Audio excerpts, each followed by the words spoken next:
the SM Media Podcast Network.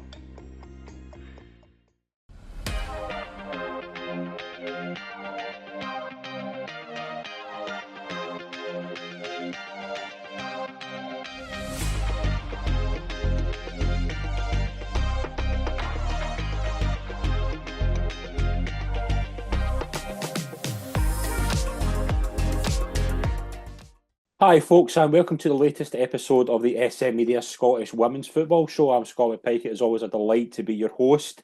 It is a pleasure to welcome, joined as always by the one and only Lauren McCulloch. Thanks for having me. Always a pleasure. We are hoping we will get Suzanne back in the next couple of weeks or so. She is obviously an incredible part of the team, and we hope to have her back soon. Lauren, it's been fairly active. There's been a lot happening since we were last on. Couple of title races that I think are going to go down to the wire. We obviously had the big cup final, which we'll cover. It's been a fairly busy time. There's been a lot going on. Yeah, there's been a lot going on, I think, between the international to obviously the lead up to the split to then the split starting last week. It has been busy all round. We will start with a game on Saturday. Obviously, there was one game in the SWPL. We will cover both leagues because there's a lot to get into. But Rangers won the Sky Sports SWPL Cup 5-0 win over Hibs. Lauren, obviously the way the kind of league's going, and Hibs have been a complete revelation for me this season. But it was quite an emphatic performance from Rangers. I thought Rangers, particularly in the second half, I thought they were absolutely clinical. I thought the way Katie Wilkinson obviously get them off to a start, but it was some of the patterns of play in the second half I thought were pretty incredible. And like, to be kind of one down at half time, Hibs would have probably been thinking getting into the second half, if we get a goal here, anything can happen. But I had a feeling when the second Rangers goal went in, I thought it could be a case of how many for Rangers. I just thought they were absolutely convincing. Yeah, I think, as you said, I think the second half was the Rangers were kind of used to seeing. I I don't know if it was a bit of kind of pressure hitting Hibs. I Yeah. think they realised the position they're in, which is a fantastic position. I'd love to go and see them actually get there and win the title. But I think, with Rangers' experience in cup finals, they've won God knows how many in the last 4 or 5 years. I think they've been there, done that, got the t-shirt. They know how to get the job done. And I think they did. They just blew Hibs away in the second half. And what can I like when I look back at the stats, like again, like watching a game of football, you can have a very different view to how you look at it. Maybe like when you watch it back or you see stats, Hibs had more of the ball, but it Yeah, just felt like they didn't really. Not that they didn't do much with it. It's just they were very, very rarely were able to get up the park. yeah, I think that just kind of shows the kind of team that Rangers are as well. They don't mind letting teams have the ball, because I think they are just so strong and the transitions between back to front. So as soon as they win that ball back, the firepower they've got up front's frightening. Rio Hardy, Kirsty Hibbett, Katie Wilkinson, as we've mentioned, the scoring goals for fun. So they've got no fear that they can score goals. So they'll be like, let teams have the ball and we'll come to you when we get it. And like obviously getting that first trophy in the cabinet, particularly when the title race is so tough, it kind of had two very different effects. As we've seen, Rangers obviously know that again Hibs have been Rangers' number this time in the kind of league this season, but that can be a massive statement victory for Rangers that gives them the kind of motivation to go right. We do have Rangers have a lot better talent than Hibs. We can see that Hibs have been marvellous this season, but we know the firepower Rangers have. They've got a lot better talent. It can just give Rangers that kind of boost to go and kind of take it the way they kind of want to. Though I think playing at Ibrox this weekend will be massive for them as well, and obviously been a big crowd which they're expecting. It's just one of those that can, particularly for kind of Joe Potter winning three in a row as well. It's that kind of first hurdle that they need to climb to kind of get the league back. Yeah, I think psychologically for them beating Hibs in the cup finals will be a massive boost. I think then following that up with a game at Ibrox against Hearts and with City and Celtic playing on Friday night, at least one of them is dropping points, so if not both. So Rangers will be looking at that to make a real statement. Hearts obviously just off the back of a really good result against Celtic, beating them 3-1. So they'll be going into it with confidence, but I think obviously the crowd back in Rangers will get Ibrox. The crowd numbers always go up when they tend to Yeah. play at the stadiums. It just draws a bigger crowd naturally. So yeah, it'll be exciting to see what kind of unfolds this weekend because you could start to see a slight gap forming. And obviously, kind of looking at Hibs, it's getting to a final. It's a massive occasion. Like, how important is it they don't let a result of that affect them moving forward because they are still in a marvellous position. Like, one thing I wanted to say as well is, and it was actually Judy Murray that brought this to my attention when she was talking in her interview. She said, obviously, the kind of progression that Hibs have made as well to being in that position, and that's something they want to be kind of in moving forward because it's no, this isn't a flash in the pan. They're a real serious threat here. Yeah, no, definitely. I think a lot of people would have looked at reappointing Grant Scott as maybe a backward step, but Yeah, actually it seems to be what they've needed to, bring that winning mentality back. And I mean, they're sitting 2 points clear in the league at the start of the season. I think for them, they know they can beat the top sides. They could just see Sunday there or Saturday, sorry, as a blip, and go straight back to on league duty this weekend, which I do hope they do. And I hope it doesn't kind of derail their season because they have done so well up until this point. and like, one player I wanted to kind of single out from a Rangers perspective, who I thought just completely strolled the game. I think she brought the kind of calming presence that Rangers needed was Nicola Docherty. I think we will be talking about Nicola Docherty when she obviously decides to kind of stop playing. She's been one of the best kind of leaders and best kind of members of any squad she's been in, and just the way she just was so calm and just was so influential to other players. I thought she was my kind of player of the match the whole game. I thought she was just outstanding. Yeah, I think she definitely looked back to her best. I think nobody can fault her leadership qualities. I think she's the captain of that side for a reason. Yeah, For sure. And I think as well with the mix of, young players that Rangers have got along with their experience, I think obviously having her there is a real help. And I've not heard anyone speak ill of her. yeah. Any time that, they maybe do player interviews with the younger players, it's all about how Nicola Docherty's taking them under their wing and things like that. So she's obviously a real character in the changing room and that comes across on the pitch.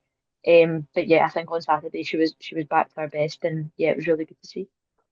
Let's go into the kind of league title picture because it is like anybody who's not a fan of the women's game, like check out what's going on because it is incredible what's happening. You've got realistically five teams that can win the title.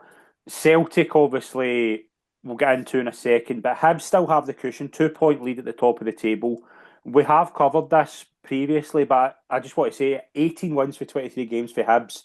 Like you mentioned something interesting about the appointment of Grant Scott. Like a lot of people did think, and I'll probably include myself in this, is that what they need to take them to the next level? They've absolutely been sensational. Like the firepower they've got up front as well. Like they're going to be there at the end of the season. It's just if they can keep momentum going, that's the big thing with them. Yeah, that's the thing. Like they will be there and they merit being there. I think obviously you kind of look, Rangers are hot on their heels, and I think people would probably still say Rangers are the favourites to go and win it, just based on again just the strength and depth they've got. Obviously they brought Laura Berry back from her Yeah. loan at Motherwell, and that's really worked out. I mean, she played right wing back the other week and got a goal and two assists or something like that, like crazy. Um, but I think as long as if Hibs just keep doing what they're doing, they've got the 2 point cushion. It's theirs to keep. So yeah, they just need to kind of keep doing what they're doing. And nothing kind of says that more than the Sunday game, but the last game, obviously, they beat Glasgow City 1-0, a 97th minute winner from Kirsty Morrison. If that's not the sign of title challengers, I don't know what is, because you watch that game, like, and you look at stats, and again, I don't want to let stats be the be all and end all, but like a lot of people said it was a smash and grab, but those are the games you need to win against kind of challenging teams, and that'll feel like 12 points for them. Yeah, 100%. Like as much as it might have been a snatch and grab, like you do need a bit of luck on your side at Yeah, of times course, if yeah. you are going to be successful. But yeah, I think this weekend will be really telling. I think obviously City playing Celtic, as we've mentioned, Rangers playing Hearts. Hibs have got a real opportunity here against Motherwell. No disrespect to Motherwell, because I think they've been fantastic under Paul Brownlee this season. Yeah. But just, you know, Hibs are probably looking at this weekend, the fixtures being like, right, okay, this is our chance here to really make a statement. And kind of speaking of Rangers, they do have the 2 points behind.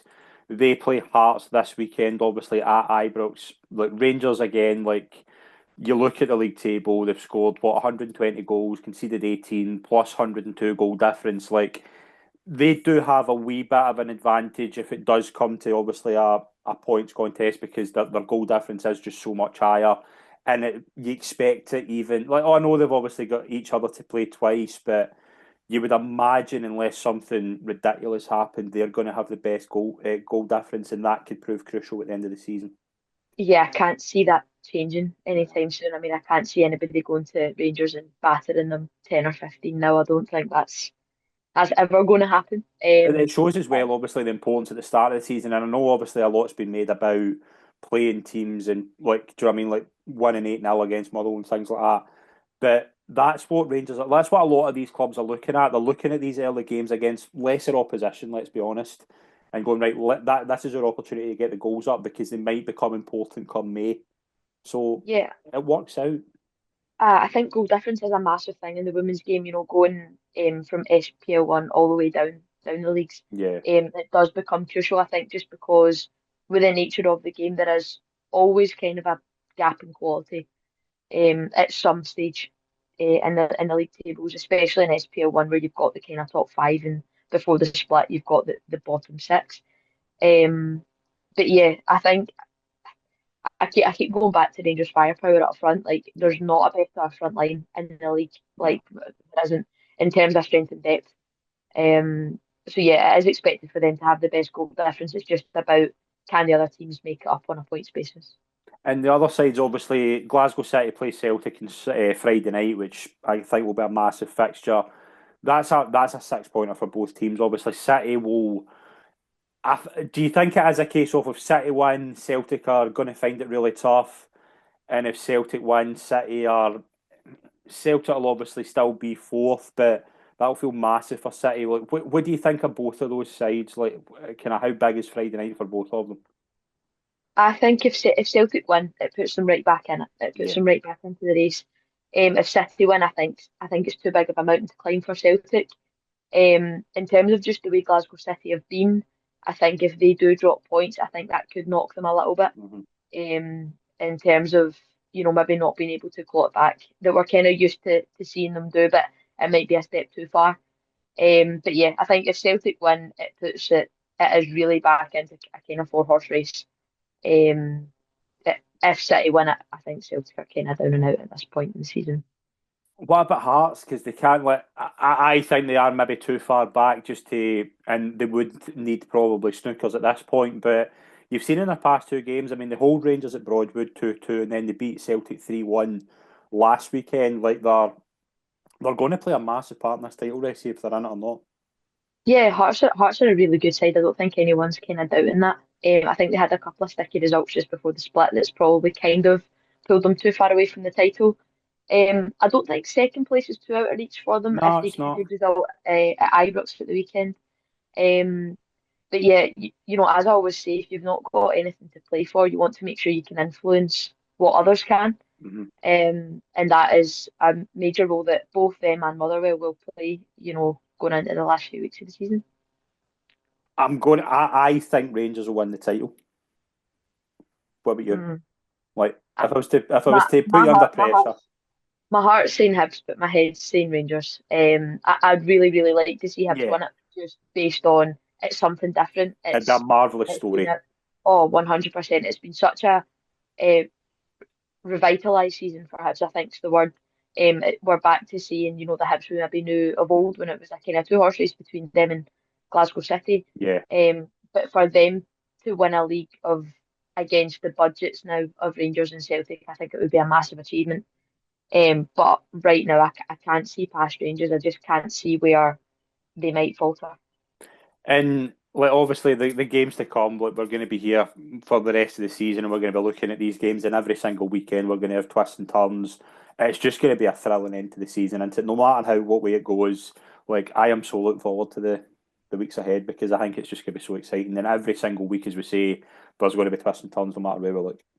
Yeah, definitely, because people are going to drop points all over the place. There'll be some shocks. There'll be some, you know, results you would expect. But I think this point in the season is really exciting, especially with how tight it is.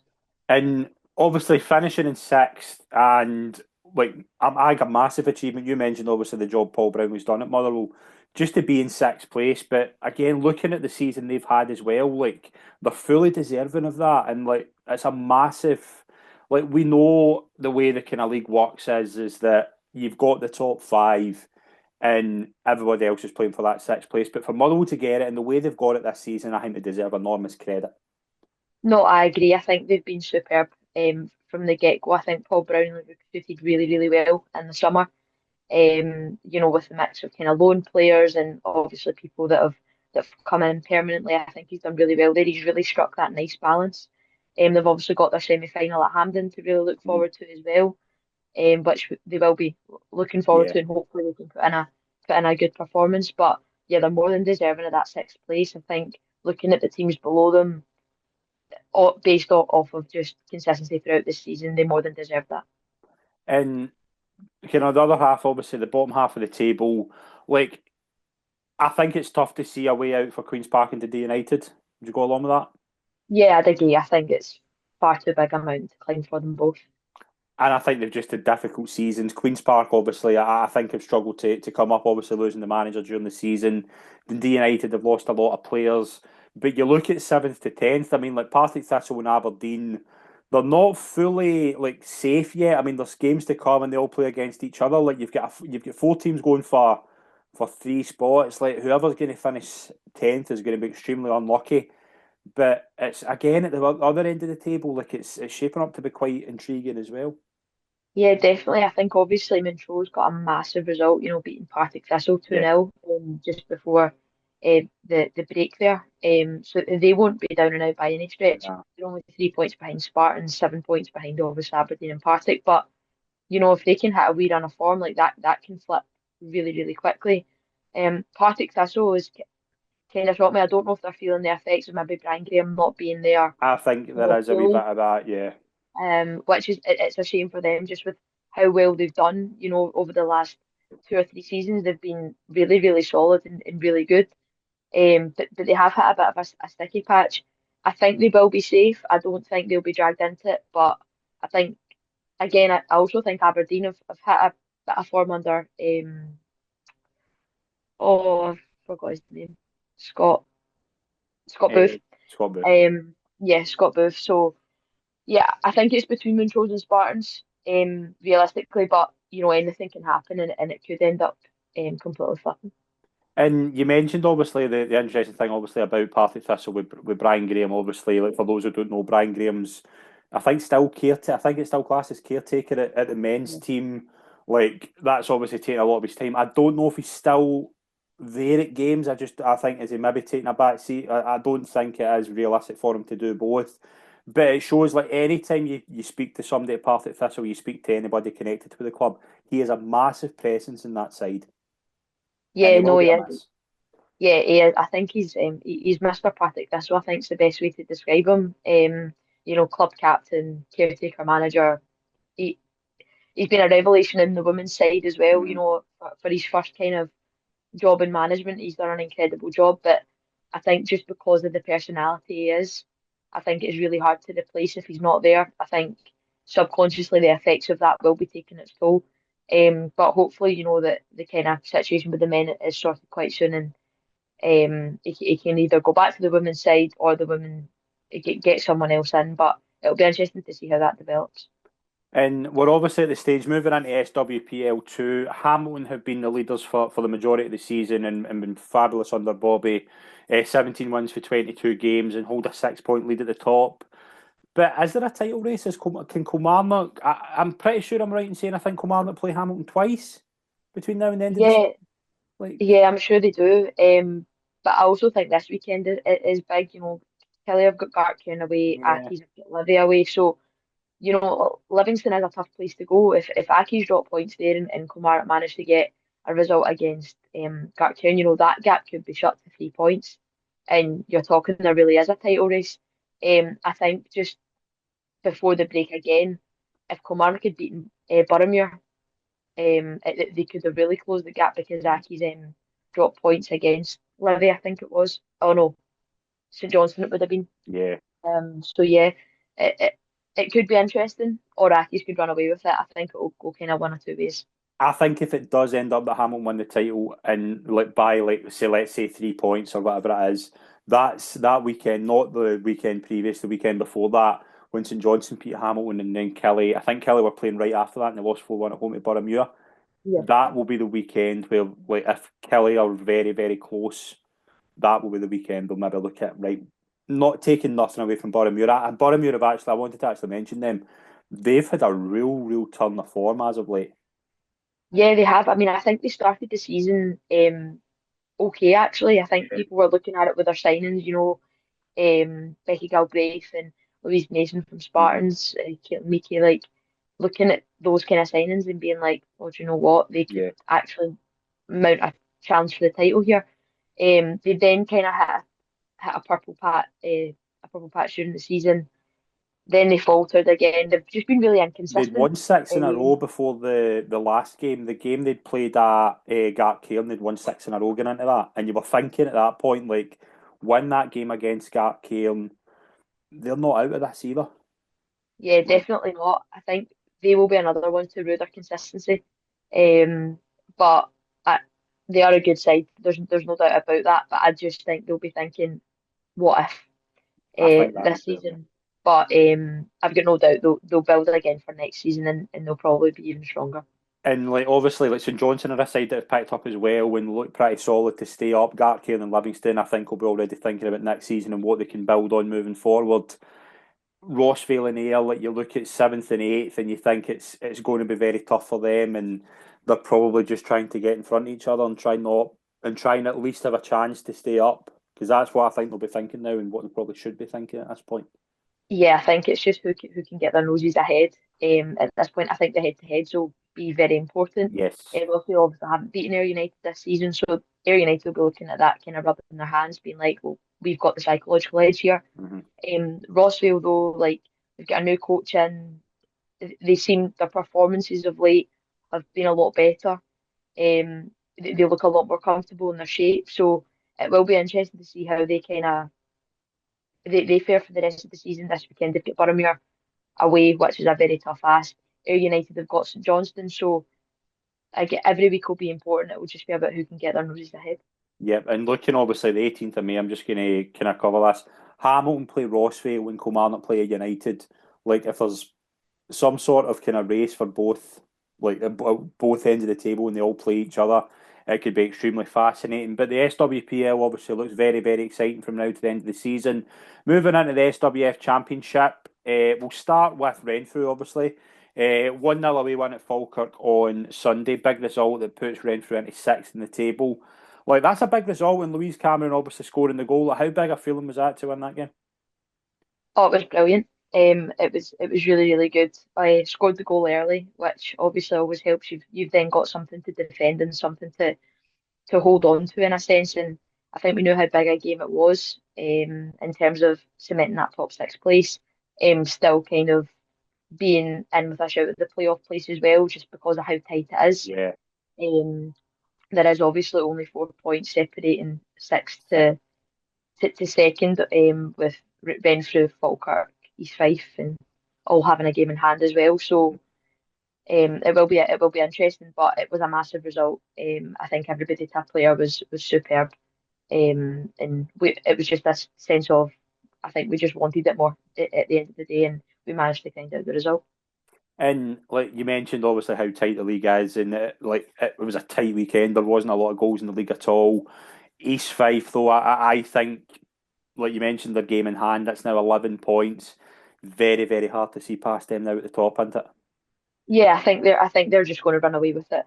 Now, to be honest, even if they lose every game, I think it'll, because of where people will drop points elsewhere, I think it'll be tight for anybody to claw that back. But yeah, I think the real race is for that playoff place because it is anybody's at this point. And like Forfar 1-2-1 at home in Morton. Glasgow women drew 1-1 with Inverness. Dryborough 1, Stirling 1. Just tells you how tight the league is. Big one for Westdyke, obviously beating Hutchie Vale 1-0, like we've mentioned before. Obviously, Westdyke and Hutchie Vale obviously struggling at the moment. Like, that'll be a big, like, any sort of win at this point in the season for Westdyke, I think would have been massive. But 1-0, Carrie Willox with a goal. Like it just shows again just how tight this league is. Like, do you let me just count 2, 4, 5, 6. Only 10 goals in 6 games. Yeah, Like it's it's getting to that stage, isn't it? yeah, it is. It's really tight. I think Hutchie and Westdyke. I think a big thing for them is build for next season. Yeah. Westdyke, I think, obviously got a new manager in, so obviously he'll want to make stamp his authority on the team and stuff. Hutchie I think, is. I mean, I hold my hands up to Hutchie. You know, that they've been in that league Yeah. for years now, and they have been struggling to get players in and things. But I think if they can stick out to the rest of the season, rebuild for League One, and hopefully get back to where they were previously, because it wasn't that long ago they were in SWPL too. Yeah. So yeah, it'd be good to see them back to being the Hutchie we kind of all know. But yeah, I think their sights will be on next season and what they can do. Yep, and moving just into League One, like looking at the weekend, Bonnyrigg and Armadale, like very, very tight at the top. It looks to be a two-horse race. Big result for Armadale, winning 2-0 away to Kilwinning. Goals from McGurk and Riley, and Bonnyrigg were held to a 0-0 draw at Inverurie. Like both those sides, like Armadale in particular, obviously coming up for last season. Bonnyrigg are a side that we all know are looking to push on. Like it's very, very tight at the top between those two. Yeah, I think Armadale been able to capitalise on, Bonnyrigg Hmm. dropping points against Inverurie. I think that was big for them, beating Kilwinning 2-0. I think they'd have been looking at this weekend as a weekend to be like, right, okay, we can really kind of cut the gap here. So it is obviously only 1 point, and um, we played Armadale in the cup earlier in the season when I was at Steny, and Hmm. They are a good side. They are a good side. You wouldn't be able to tell that they've just come up from the regional leagues. Set up really well. They've got some really experienced players in there. They know what they want to do, and they carry that out really well. So it will be interesting going into the last wee while what happens there. We know what Bonnyrigg are like. They score goals for fun. They're just a really solid outfit, and if both teams go up to the championship next year, I've got no doubt that they'll compete up there, in the top half because I think they've got the resources and stuff to do it. Yeah, people were asking me what the playoff plan is. I'm imagining, I've not heard anything to suggest otherwise, that it's just the same as last year. Whoever's seventh or ninth in the championship will play second in the League One, which is what I'm imagining is happening. I don't know if you've heard anything otherwise, but that's what I'm assuming's happened. Yeah, so I think from SPL2 to Championship and Championship to League One, the playoff structure is the same. So Yeah, it's second bottom plays second in the league below. It's when it goes to League One to Regional League that's when I get really yeah. confused. So it's like the second bottom plays SWF Central and then they play SWF West and then you're just like, what is going on? So I think the restructuring next year of the whole playoff system, I think will just really kind of set everyone straight so everyone knows what's happening. Yeah, absolutely. Let's obviously just quickly Donny Pace 1-3-2 away to Edinburgh Caledonia. Airdrie 1-3-2 away to Queen of the South, and Gifford 1-4-0 against Dundee West. We have a busy weekend. We'll go for the 6 SWPL games. We're going to do our famous predictor, where we're going to next week we'll come back and we'll look at these and see who's right. I think these are really tough games to pick. So we'll start first of all Friday night, Celtic versus Glasgow City. How are you calling this one? I think it's going to be a one each draw. I think both sides will be desperate not to get beat, but I can see Celtic just edging it. I'm going to go 2-1 Celtic. I think this will be a really good game, actually. We'll go Partick Aberdeen. My head's saying 2-0 Partick. I think they'll want to kind of put the Montrose result right. I think Partick will win 2-1. Spartans Montrose. This is a big, big game. I think it'll be 1-0 Montrose. I was going to go Montrose 2. I was going to go Montrose 2-0 actually. Rangers Hearts. I think it'll be tight. Okay. But I think Rangers will edge it 1-0. 1-0. I'm going to go for 3-0 Rangers. I just think Rangers will be in a high after that, and I think this will be the kind of weekend, especially at Ibrox. I think they'll really want to make a mark. Dundee United versus Queen's Park. I think this could go one of two ways. I think it could either be they'll both just go for it and it will be a kind of goal scoring game, or it could be like a 0-0. I'm going to go 3-2 Queen's Park. Okay, I'm going to go 1-1. And final game at 4 o'clock on Sunday, Motherwell versus Hibernian. I think it'll be 4-0 Hibs. Okay, I'm going to go for 3-0 Hibs. So we'll be back next week where we will dissect our predictions. Hopefully, again, we've had a busy weekend like this one. Lauren, always a pleasure. Thank you very much indeed. Thank you. I had a good time. Brilliant. And thanks very much to everyone who tuned in. For more of our women's football content, subscribe to our YouTube and podcast channel and follow us on social media and our Patreon. We'll see you all soon. Thank you.